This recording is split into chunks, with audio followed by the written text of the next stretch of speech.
This video will explain to you how to use the ELC study zone.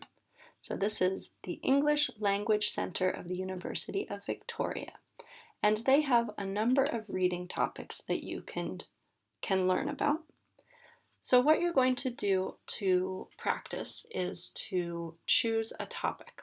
And I do want to mention that this takes place in Canada, so some of the spelling is a little bit different, but it will still help you learn and improve your English. So let's click on this one to practice. So we can start by clicking here, and it will give you a reading and reading comprehension questions. So as with most readings online, you can listen. Spread the word. First Nations languages in British Columbia. The land we now call British Columbia is home to... So you can see I'm following along with my cursor as he's reading the title and the story. So I can read the story, and then on the right side, I can answer questions, right? So for example, question number 1, how many First Nations languages are there in British Columbia?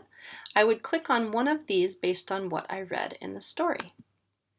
And if I get it right, I will get this answer. It is correct.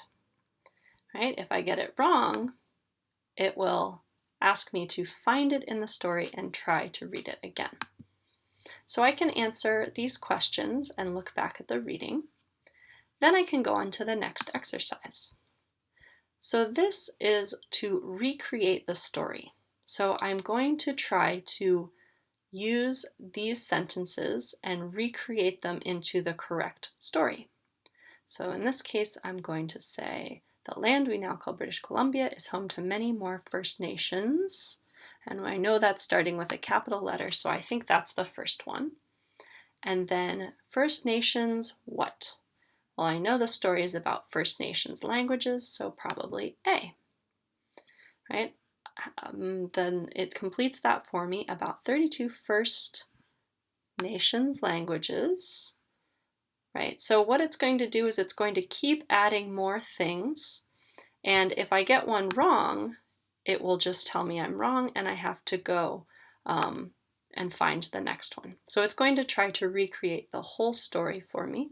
So it can be a really good way of practicing not only your reading comprehension, but also the way that you read and what comes next in the sentence. So it's a little bit of grammar practice too. If I want to start over, I can restart it, and then I'll show you the next exercise, which is to recreate the story, the second part of the story, and it's the same thing. I want to start with the first sentence that I think should go in, right? Why is language important? Language is how we practice, right? So same thing as the first part. The next exercise asks you to look at vocabulary, and so you're going to choose the correct definition, the correct meaning for each word. So what is a department, right? A department is a section or division of something larger. What is identity, right? Identity is, I'm not sure, right? So I might have to think about this, right? And then I can check my answers. Now this one I haven't answered here, so it will tell you if you do them correctly or incorrectly. After I'm done, I can return to the reading topics and try a new story. You can see there are some short stories, longer stories, and these are really great ways to practice reading and reading comprehension.